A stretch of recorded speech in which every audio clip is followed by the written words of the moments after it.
अगर आप BPSC TRE 2 target कर रहे हैं तो आपको फॉर्म भरने से पहले यह वीडियो एक बार पूरा ज़रूर देख लेना चाहिए। क्यों ज़रूरी है देखना, मैं आपको बता दूं। अभी बीपीएससी टीआरई 1 में क्या हुआ है, बहुत सारे अभ्यर्थी जिन्होंने फॉर्म भरा, मेरिट में भी आ गए, उनको औपबंधिक नियुक्ति पत्र भी मिल गया है, लेकिन इसके बाद भी लगभग सभी ज़िले से 100-150 अभ्यर्थियों को छांटा जा रहा है। कारण सिर्फ और सिर्फ एक है कि जानकारी के अभाव में उन लोगों ने गलत तरीके से फॉर्म भर दिया या फिर उन्हें पता नहीं था कि वो किस सब्जेक्ट के लिए एलिजिबल हैं, किस सब्जेक्ट के लिए नहीं। इसीलिए फॉर्म भरने से पहले पूरी जानकारी होना आपके लिए बहुत ज़रूरी है और जानकारी लीजिए तो किसी अनुभवी आदमी से लीजिए। मैं टोटल 3 वीडियो बनाऊंगा आप लोग के लिए।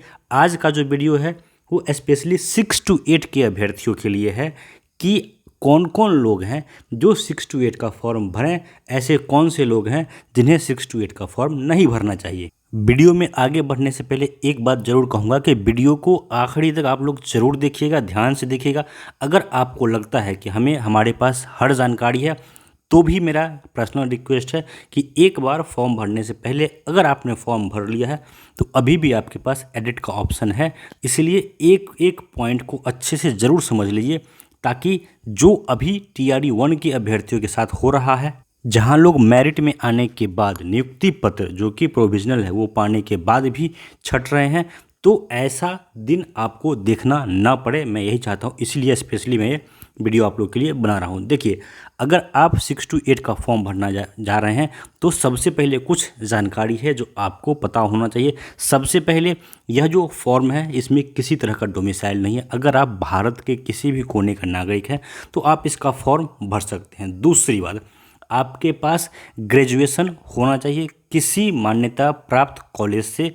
आपने जहाँ से भी ग्रेजुएशन किया है एक बार पता ज़रूर कर लीजिए कि क्या आपका जो यूनिवर्सिटी है वो एज पर यूजीसी के नॉर्म्स के हिसाब से सही है या नहीं है। बहुत बार ऐसा होता है कि फर्जी यूनिवर्सिटी भी ग्रेजुएशन का डिग्री दे देते हैं।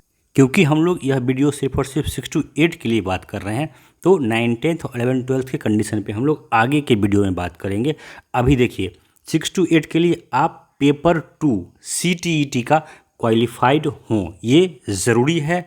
बाकी जो क्वालिफाइंग मार्क्स में छूट मिलता है, तो अगर आप बिहार के अभ्यर्थी हैं और तो ही आप 85 या 82 वाले फॉर्म भरें, नहीं तो अगर बिहार के बाहर के हैं तो मैं आपको बता दूं टीआरई 1 में बहुत सारे बिहार के बाहर के अभ्यर्थियों को इसलिए छांट दिया गया है क्योंकि वो CTET में जो बिहार के अभ्यर्थियों के लिए आहरता है उसके हिसाब से फॉर्म भर दिए थे। और अगर आप बिहार के हैं तो सीटेट पेपर 2 या फिर बीटेट पेपर 2 आपके पास होना चाहिए। एस्टेट का बात हम लोग कल करेंगे क्योंकि एस्टेट 9th, 10th के लिए है। इसके अलावा देखिए, अगर आपके मन में कन्फ्यूजन है तो आप इसको पढ़ सकते हैं कि जो बिहार से बाहर के अभ्यर्थी हैं उनके लिए CTET में 60% मार्क्स और जो बिहार के अभ्यर्थी हैं जैसे कि महिलाओं के लिए 55%। इसके अलावा कैटेगरी बाय जो रिजर्वेशन है वो यहाँ पे मिलता है। यहाँ पे एक बात आप लोग क्लियर कर लीजिए, जिस तरह से बीपीएससी टीआरई 1 में अपीयरिंग अलाउड था, यहाँ पे अपीयरिंग अलाउड नहीं है। अगर आपके पास सीटेट का डिग्री है तो ही आप फॉर्म भरिए। अगर आप अपीयरिंग वाले हैं तो बेफालतू में फॉर्म भर के अपना एक अटैम्प्ट बर्बाद नहीं कीजिए। इस बात के लिए भी आप लोग कन्फर्म रहिए कि आपके पास मात्र 3 ही अटैम्प्ट है। अगर आपने फालतू का फॉर्म भरा तो आपका एक अटैम्प्ट मुफ्त में चला जाएगा।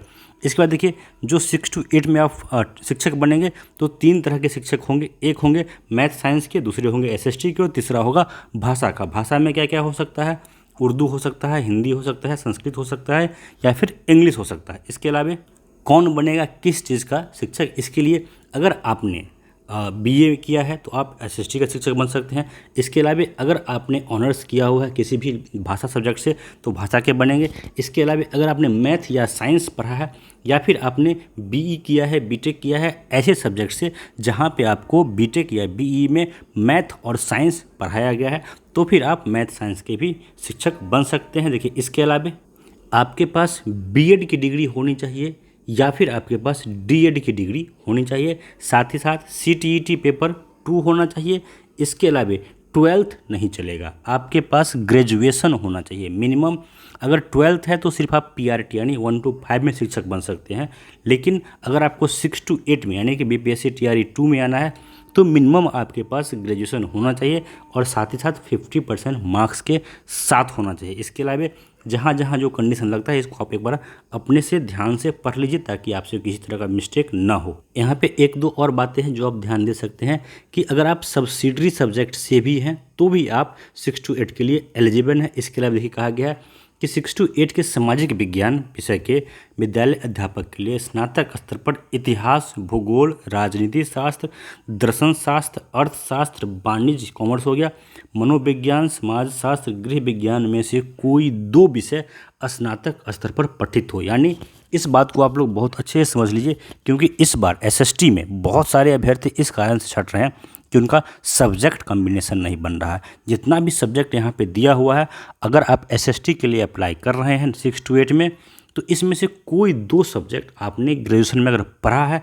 तो ही अप्लाई कीजिए, नहीं तो आपका मुफ्त में बीपीएससी का एक चांस बर्बाद हो जाएगा। इसके अलावा जो नेक्स्ट पॉइंट है कि 6 to 8 में मैथ या साइंस का आप बनना चाहते हैं शिक्षक, तो देखिए स्नातक में आपने के साथ गणित होना चाहिए, फिजिक्स या फिर केमिस्ट्री या फिर बायोलॉजी में से कोई एक सब्जेक्ट पढ़ा होना चाहिए।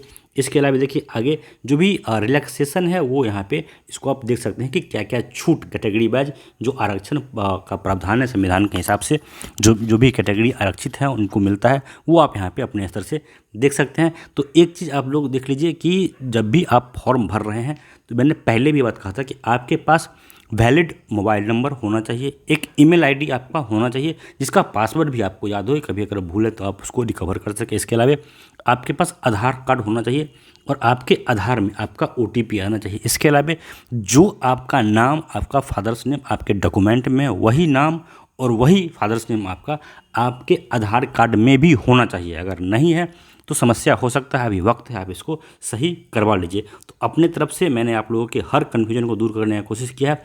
यहाँ पे मैं एक बार दोहरा दूँ, यह वीडियो सिर्फ और सिर्फ 6 to 8 के लिए है, बाकी 9-10th के अभ्यर्थियों के लिए और 11-12th के अभ्यर्थियों के लिए कल और परसों एक वीडियो में और बनाऊंगा जिसमें आपका हर डाउट क्लियर होगा। इसके अलावा अगर 6 to 8 में आप हैं, कोई डाउट अभी भी रह गया है तो कमेंट आप ज़रूर कीजिएगा, आपके सवाल का मैं जवाब ज़रूर दूंगा। इस वीडियो में इतना है, वीडियो को लाइक ज़रूर कर लीजिए, जो भी आपके दोस्त हैं उन तक शेयर ज़रूर कीजिए। धन्यवाद।